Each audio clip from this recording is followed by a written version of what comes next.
Hey, what's up guys, Mashine here, come back with a brand new video for you guys. Today we're going to be talking about this whole fiasco that Valve has gone on with the past 2 weeks Tuesday update. We're mainly going to be focusing in on how you can profit from this and why this is not necessarily a terrible thing moving forward, but we would like to see it not return. But as always, let's hop on into it. Now, if you don't know what's going on, Valve has a weekly Tuesday update where they go ahead and restart all of their servers. And what has gone on is you have been able to not list no items on the market. You're not able to confirm trades or anything that uses the Steam Mobile Authenticator app.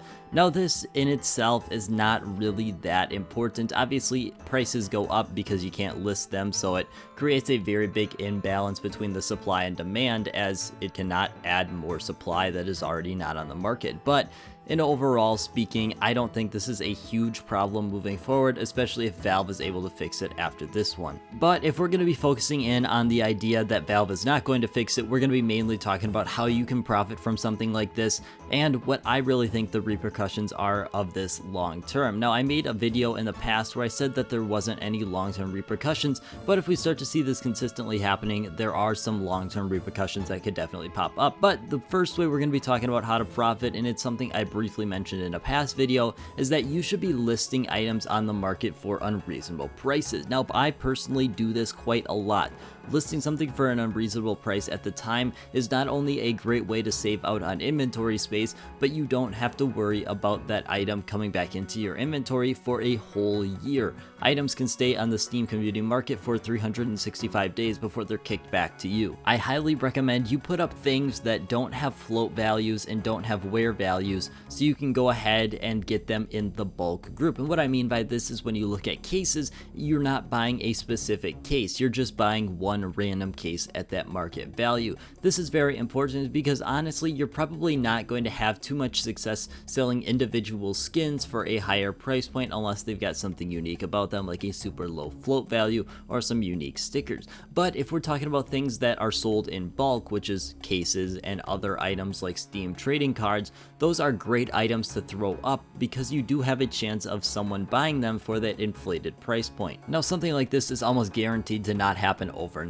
Why would you go ahead and pay more for a case that you could get the same somewhere else? But it does happen quite a lot. If you list up an item that's just not the cheapest but is slightly overpriced, it's almost always going to sell. Now, the time period is going to vary wildly because obviously no one's going to be specifically buying the most expensive item on the market or even an item that is not the cheapest, but it does happen at least somewhat commonly. The second way you can make a decent amount of profit by this is just being ready to sell. Now, this is kind of a little bit of a gimme because obviously not everyone's going to be in that position where they can just sit there and wait, but if you've got someone you're following on Twitter and they're able to give you a 10-15 minute notice after it happens, you're probably going to be able to go ahead and make some decent profit just by selling and then potentially buying in at a later date. If we look at something like the Mirage Antwerp souvenir package, you can see that right now, at least when I'm recording this, the price has absolutely exploded on this, but that's not going to stay. Obviously, this thing is still oversupplied to heck,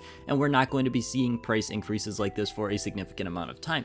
But if you're there ready to sell, you could go ahead and list this thing on the market for $442, or whenever this issue is resolved, it might be a little bit higher. Therefore, you could go ahead, squeeze out some pretty decent profit there, especially at a $4 price point. You're going to be given 60-ish cents back at $4, and you're still going to be getting 40 cents provided it goes down to around that $3 price point it was sitting at for the past couple months and is almost guaranteed to return to after this situation is over with. The third tip I have for profiting during this situation is using third-party sites to buy into these specific items. Well, the Steam market is frozen and every other third-party website is not going to allow you to trade skins. Almost every single one of these websites has a function where you can go ahead and buy items on their website and just hold them on the website for an extended period of time if you don't want to send them over.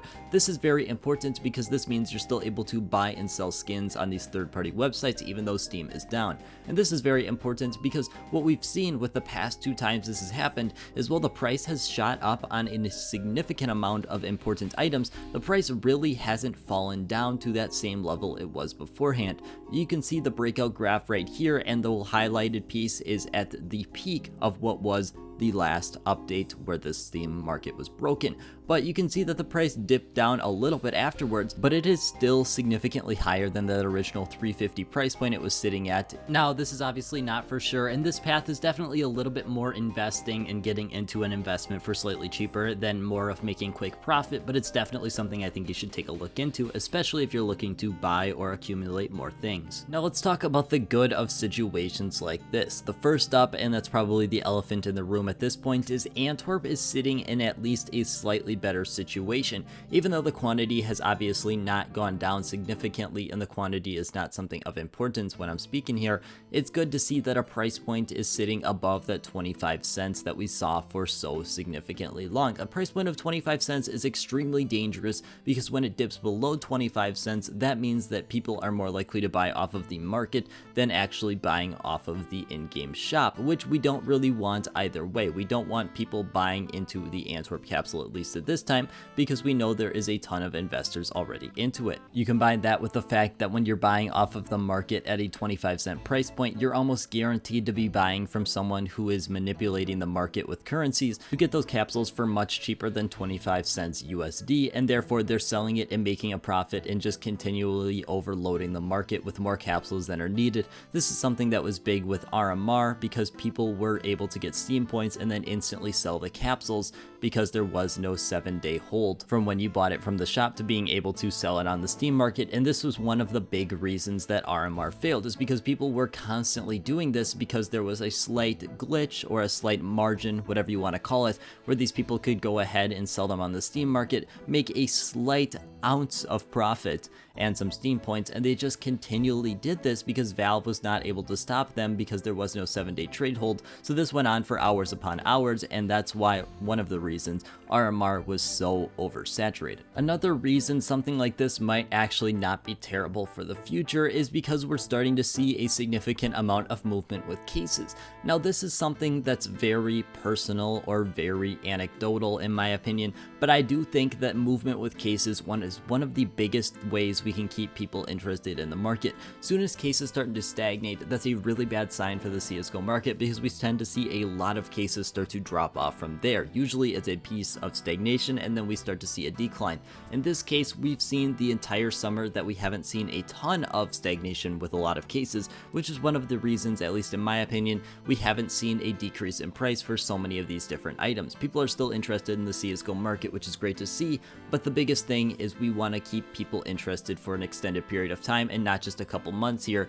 But considering these are the usually least likely months for people to play CSGO, it is good to see that at least during this stretch, people are still interested in the CSGO market. We're not going to see prices drop off. Now, whether you believe that those are the actual reasons or if it's more people interested in potentially this 10-year anniversary, that's obviously up to you.